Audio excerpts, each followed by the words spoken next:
Sa mga nakaraang linggo, pagkatapos po ng pagdiriwang natin ng muling pagkabuhay ni Jesus, ang mga pagbubulay na ating ginawa ay mula sa aklat ng mga gawa.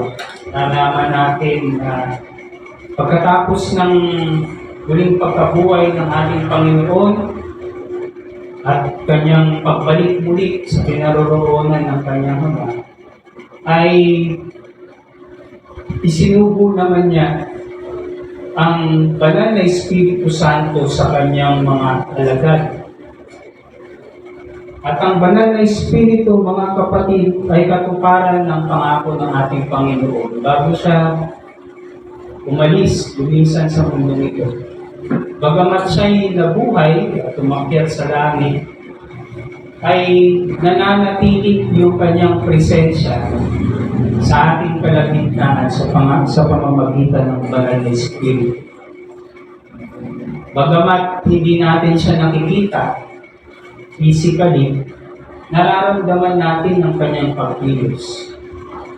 At siya'y kumikilos sa pamamagitan din natin sa pagkilos ng banal na Espiritu upang udyukan tayo na gawin ang mga dapat nating gawin, mga ninanais ng Diyos na dapat nating gawin. Doon nagkakaroon ng katuparan ang kanyang ministeryo. Kaya napakaganda mga kapatid ng pagbubulay natin ngayon sa buong Mayo sa pagdiriwang ng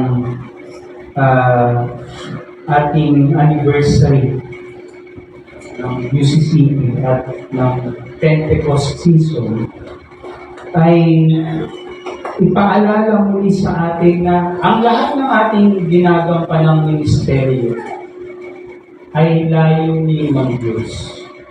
At hindi natin kayang gawin ito pa rin ang mga bagay na ito kung hindi sa pamamagitan ng banal na Espiritu.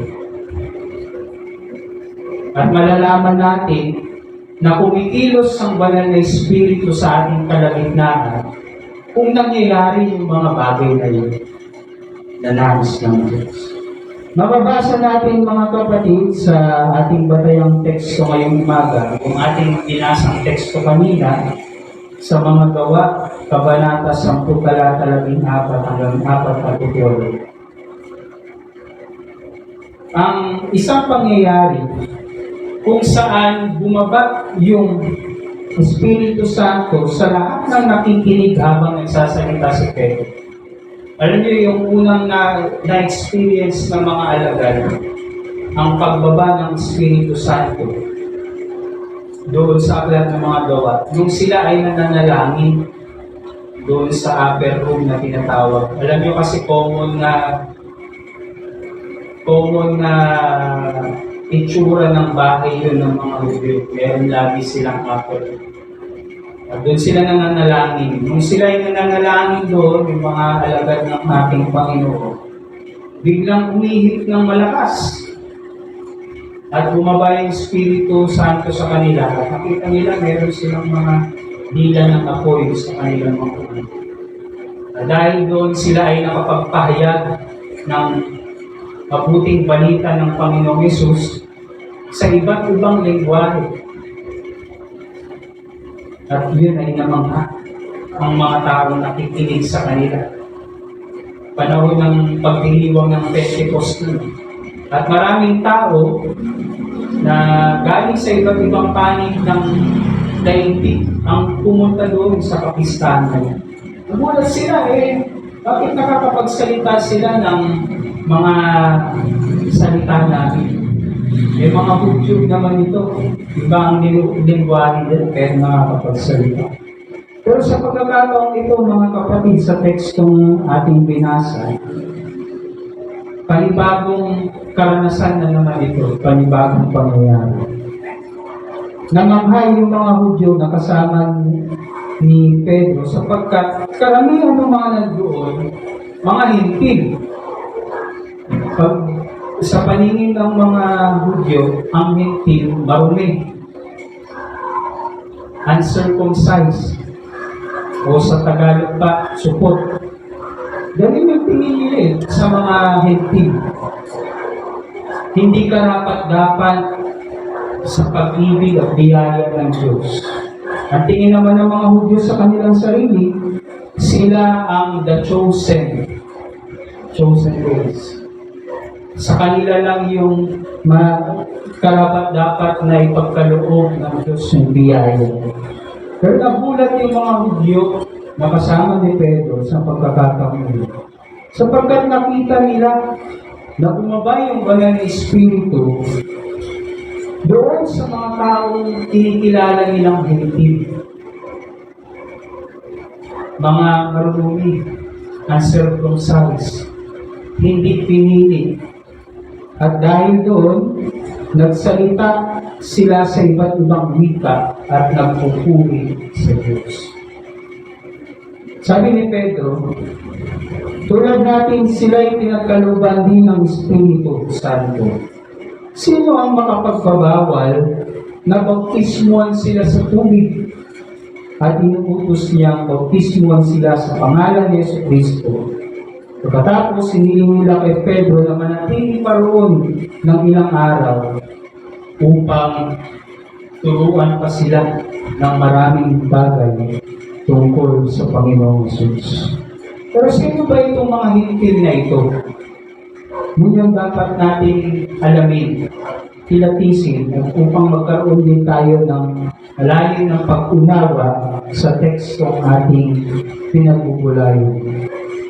Kung babalikan po natin, mga kapatid, yung mga unang talata sa Kabanata 10 ng mga gawa, mababasa po natin na meron isang taong nagngangalang Cornelio. Kilala niyo ba si Cornelio? Baka kumpare niyo yun, ay kamag-anak kayo ng Cornelio. Pero ito si Cornelio ay isang kapitan ng Roman Battalion. Ibig sabihin ito, Roman soldier. Pero hindi siya pangkaraniwan kasi kapitan mataas ang rango. Siya ay taga Caesarea. Yung lugar na Caesarea ay marami yan Kasi yung Roman Empire, habang nagpapalawak sila ng teritoryo, pinapangalanan din nila yung ibang mga towns, yung ibang mga syudad ng Caesarea. Hango yun sa titulo Cesar.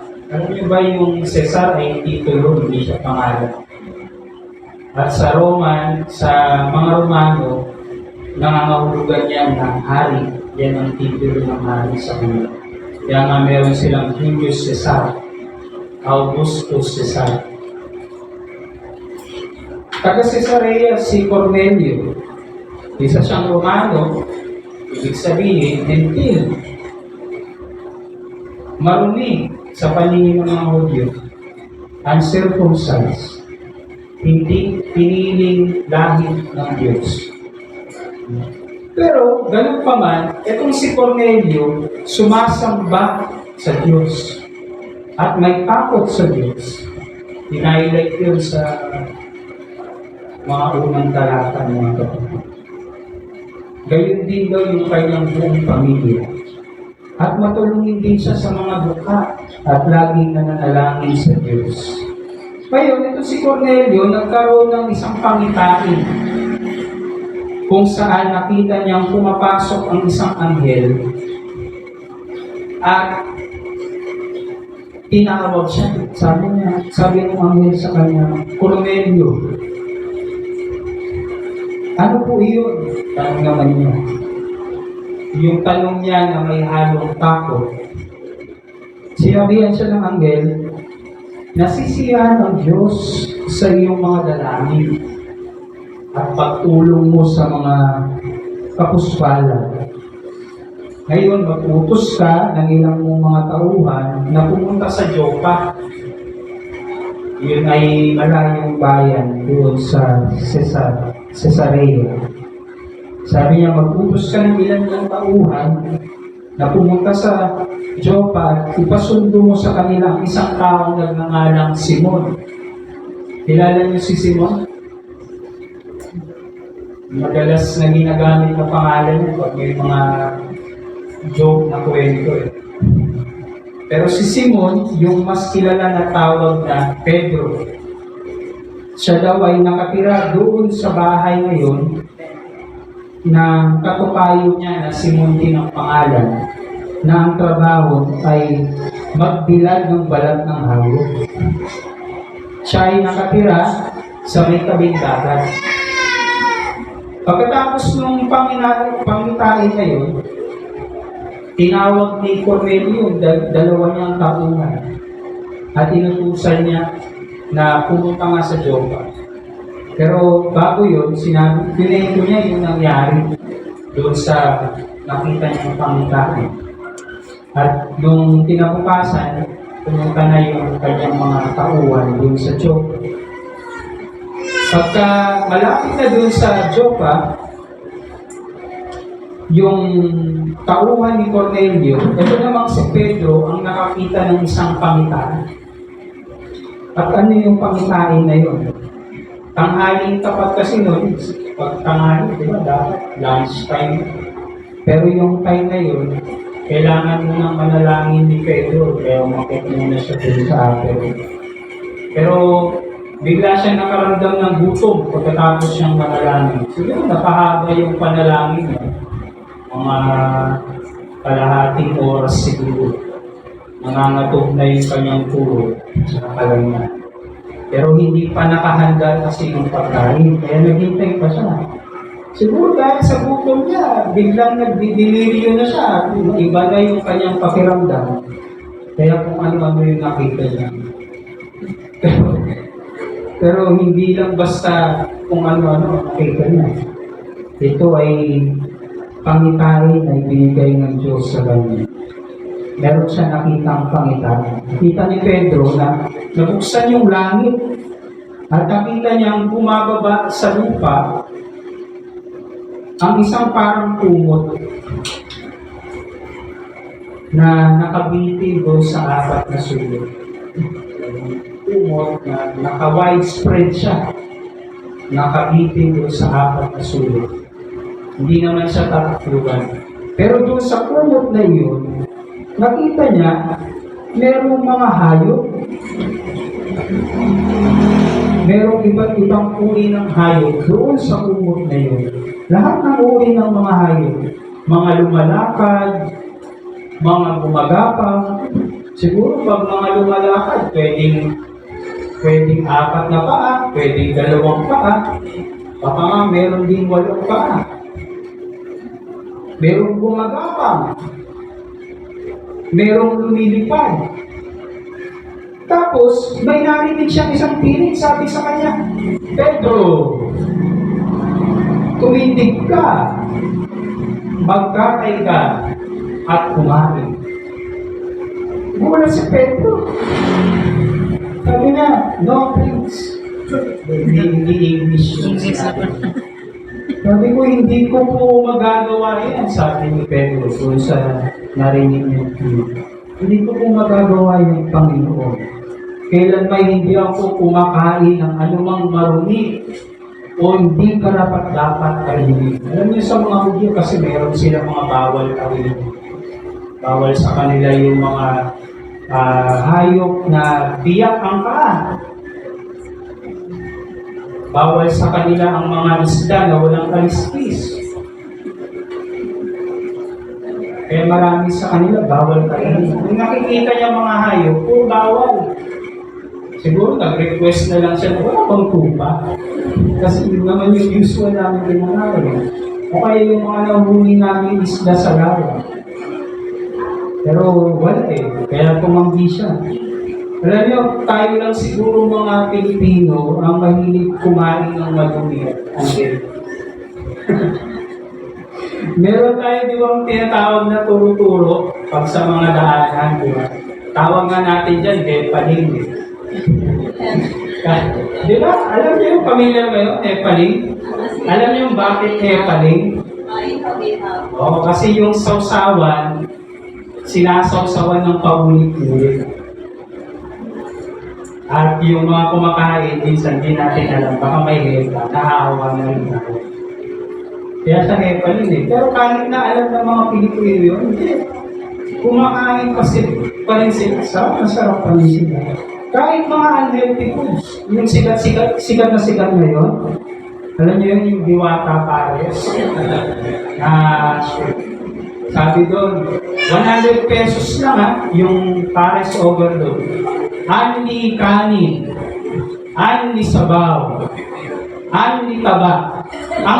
Ang nakalimutan nilang ilagay, anli high blood pressure. Kasi tataas din yung hypertension, magkakaroon ka ng hypertension kung wala kang hypertension. Pero kahit ganun, kumakain tayo. Wala tayong pinipili. Maliban siguro sa okra, sa ampalaya, di ba? Sa talbos ng kamote, o kaya yung alubaki, kasi sabi yun, parang lasang gamot kasi. Di ba? Mas gusto natin yung mga putok-batok. O kaya yung pagkain magkakasakit talaga tayo. Kesa sa magiging healthy tayo, di ba? Meron nga dito umaga nagsusoft drinks. Wala dito. Sa tangan, magsusoft drinks ulit. Di ba? Tayo lang yung ganun. Hindi ko alam yung ibang lahi. No? At kahit yung mga nag-iikaw sa buhay, ang pagkain nila, meron silang pagpapag na tinatawag. Pero doon sa pangyayari yun, narinig muli ni Pedro yung tinig. Sabi ng tinig sa kanya, huwag mong ituring na marumi ang nilinis ng Diyos. Tatlong ulit pa nga itong nangyari sa na sinabi. Huwag mong ituring na marumi ang nilinis ng Diyos. Huwag mong ituring na marumi ang nilinis ng Diyos. Siguro kaya tatlo, kasi para ipaalala kay Pedro na tatlong beses siya rin kasi itinatwa ang Panginoong Yesus. Kaya tatlong beses. Pagkatapos umakyat na sa langit ang bumot na yun. Sabi, huwag mong ituring na marumi ang nilinis ng Diyos. Kaya siguro meron mga tao na kahit na alam nila, bawal kainin yung pagkain sa delivery nila. Pumupuslit pa rin na kumain. Sabi lang nila, huwag mo lang kami isusubok. Kakain kami na dinuguan. Diba? Pero yung sinabi ng Diyos sa kanya, huwag mo ituring na marumi ang nilinis ng Diyos. Sabi nga nila, we are what we eat. Ang pagkain ay karaniwang indicator ng ating social status o condition. Kahit naman natin gustuin natin na kumain ng malinis, healthy foods, ang hirap kasi mahal eh. Kami nga, nagtatry kaming mag-asawa na i-control yung aming diet. Kasi yun yung nire-require sa amin yung makatulong na matupad yung nais namin magpapit. Pero ang mahal ng gulay di ba? Kung nag-i-toast ka sa pera, bibili ka pa ba ng mamahaling gulay? Sabihin mo kahit isang tubo. Kung para sa karne na marami na, pwede mo pang lampan ng kung ano-ano para mas lalo bumami kung malaki-laki yung pambili. Minsan hindi dahil sa choices natin, gusto lang natin gawin, kaya pinakain natin ng isang bagay. Pero dahil doon sa kondisyon natin, yun lang yung kaya ng ating pera. Yun lang yung kakayanan natin na makain. Kaya nga yung mga nag-iikaw sa hirap, kahit na gustuin nila na kumain ng Jollibee araw-araw, ang kaya lang nila pagkal. Galing din sa Jollibee, pero tira-tira. Naka-experience na ba kayo? Nakakita na kayo ng gano'n? Minsan tinitinda pa nila yun. Kumain man sila ng marumi o unhealthy para sa mga social. Marami dahil yun sa kanilang yun na kaya ng budget. Pero dito, tila sinasabi ng Diyos kay Pedro, kahit anuman ang kalalagayan mo ngayon, kahit ikaw ay marumi-marumi, ikaw'y nilinisin. Sinabi rin ng Diyos sa mga Israelita sa sulat ni Propeta Isaias. Kahit na marumi-marumi ka, lilinisin kita. At huwag niyo nang ituring ang anumang bagay na nilinis na ng Diyos na marumi pa rin. Pag nilinis na ng Diyos, malinis na. Huwag niyo nang ituring na marumi. Dahil sa pangitain niyo, biglang napaisip si Pedro. Naisip niya na kung ano yung kahulugan ng pangitain na kanyang nakita. At habang iniisip niya, bigla namang dumating yung tauhan ni Cornelio. Tsaka naman siya inutusan ng banal na Espiritu na tignan sa ibaba ang tatlong lalaki na tauhan ni Cornelio. At huwag mag-atubiling sumama sa kanila sapagkat sabi ng banal na Espiritu, ako ang nagsugo sa kanila. Pinantahan ni Pedro yung mga lalaki na naghahanap sa kanya sa ibaba at nalaman niya na tauhan ko ni Cornelio at siya'y pinasusundo. Sinabi nila ang tungkol kay Cornelio at kung paano sila napapunta doon sa kinaroroonan ni Pedro. Kaya naman, pinatuloy sila ni Pedro at kinabukasan sumama sa kanila sa Diyos, pabalik ng Cesarea. Pagdating doon sa bahay ni Pedro, biglang nagpatira pa si Cornelio. Nung nakarating si Pedro doon sa bahay ni Cornelio, biglang nagpatira pa si Cornelio sa harap niya. At tinangkang sambahin si Pedro. Pero sinabi ni Pedro, tumayo ba? Ako'y tao rin. At pagpasok niya sa bahay ni Cornelio, nakita ni Pedro, napakaraming tao nagtitipon doon. At nagsalita siya, sabi niya, alam ninyo na bawal sa isang Hudyo ang makihalubilo o tumalaw sa isang hindi Hudyo. Kaya nga si Jesus, nung siya ay pumunta ng Samaria, at nakakita ng isang Samaritana doon sa isang balingron. Tataka sa kanya yung Samaritana, bakit kinakausap ako nito? Hudyo to. Bawal sa kanila makipag-usap ng hindi Hudyo. Sabi ni Pedro, alam niyo namang bawal sa akin to. Subalit, ipinakita sa akin ng Diyos na hindi ko dapat ituring na marumi at di karapat-dapat pakitunguhan ang sino.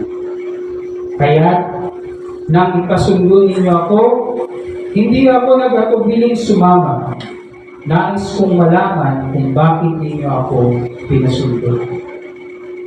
Pagkatapos sinabi ni Pedro yun, doon naman ninilahat ni Cornelio kay Pedro ang nangyari ngayon na pangitain kanya nakita. Sabi niya, alam mo Pedro, may nakita rin akong pangitain eh. Ganyan din, parang bumukas yung langit, may bumabang anghel. Tapos sinabihan ako na mag-utos ako ng mga tauhan ko pumunta doon sa Jopa at sunduin ka. Naman si Pedro, magkahiwalay na lugar, parehong nakaranas ng pangitain, pero magkaibang pangitain. Pero pinagtagpo sila ng Diyos dahil sa mga pangitain niya. Doon nakita ni Pedro kung ano talaga yung mensahe ng Diyos. Na bilang mga Hudyo, bilang mga tao o alagad ni Kristo na pinakahalaan, pinagkapiwalaan ng kanyang ministeryo. dapat ang kanyang biyaya ay hindi lamang para sa ulit. Bukas para sa lahat. Tanggap para sa lahat. Alam mo, ang mahirap sa ating mga Kristiyano, gusto natin, tayo-tayo lang. Pag hindi pasok sa ating standard, nandidiri tayo. Ay, huwag yan. Kasalanan yan. Wala tayong ibang ginagawa upang iparanas sa ibang tao ang biyaya at pag-ibig ng Diyos. Kapag mayroon ba ditong pumasok na ibang tao, marami gusgusin, tatanggapin mo. Pag ibang tao na may ibang pananiwala, tatanggapin mo. Kapag mga tao na kilalang kriminal o halang ang kaluluwa, ang hirap di ba? Challenging yun. Minsan ang una nating iniisip yung ating security. Ang una nating tinitignan paano natin ma-preserve yung ating samahan. Kaya minsan ang hirap pumasok sa komunidad ng mga mananampalataya kasi sarado. Walang pintuan, hindi bukas. Magandang unawain natin mga kapatid ang mensahe ito sa atin ng Diyos. Na bagamat gano'n, bagamat iba sa ating paniniwala, iba sa ating mga nakasanayang gawin, iba ang katayuan sa buhay, dapat tinatanggap natin. Dapat itinuturing natin tao na nilikha rin sa wangis ng Diyos. Tayo nga, ayaw natin sabihan tayo na mga hayop o anak ka ng tinapa. Dinidegrade mo yung pagkatao ng isang tao pag gano'n. Pero dapat tanggapin natin ang sinuman. Sapagkat meron din silang karapatan na maranasan ang pagpapala ng Diyos. Ang anumang nilinis na ng Diyos, huwag niyo nang ituloy mawin. Sa ating pagdiriwang ngayon ng UCCT anniversary na, magandang balikan natin sa liwanag. Paano natin ginagampanan ang mga ministeryo ng ating iglesia, pinagkatiwala ng Diyos? Ang ministeryo ba na ito ay nagiging daan upang magbukas sa pagtanggap sa mga ibang tao na nasa ating komunidad? Nakakahikayat pa tayo? Alam niyo, dapat ang pagkilos ng Espiritu Santo hindi nagpapalayo sa iba. Dapat kapag kumikilos ang banal na Espiritu, malalaman natin na ang pagkilos ng banal na Espiritu, kung yung tao na yun, dating malayo sa Diyos, napapalapit. Kung ano man yung pwedeng lumayo, dapat yung kasalanan. Pero minsan yung tao yung napapataboy natin. Dapat natin muling sulitin yung ating mga ginagamba ng tungkulin. Yung ating pag-iisip, yung ating attitude. Doon sa ibang mga tao. Tandaan natin mga kapatid na hindi natin mahahadlangan ang pagkilos ng Diyos. Kung hindi mo hinayaan na kumilos ang banal na Espiritu sa iyo upang magampanan ang nais ng Diyos gawin mo. Gagamit siya ng iba para pakilusin. At hindi yung kawalan sa Diyos. Kawalan yun sa iyo. Sapagkat hindi mo nakita kung paano kumilos ang Diyos sa iba.